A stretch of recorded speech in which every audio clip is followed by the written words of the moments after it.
Here's how to add bots to your Discord server from mobile. First of all, you need to open a browser.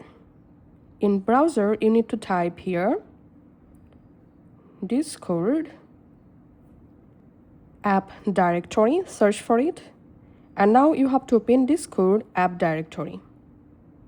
And you directly jump into Discord app directory or bot directory.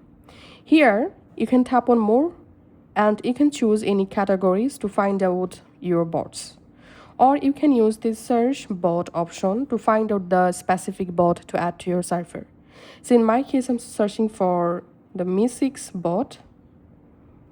And here we can see the Mi6 bot. Now I'm just tapping the bot to add. And from the bot page, I'm tapping this plus icon. And here, we have to tap on add to server. And now choose the server, in which server you want to add the bot.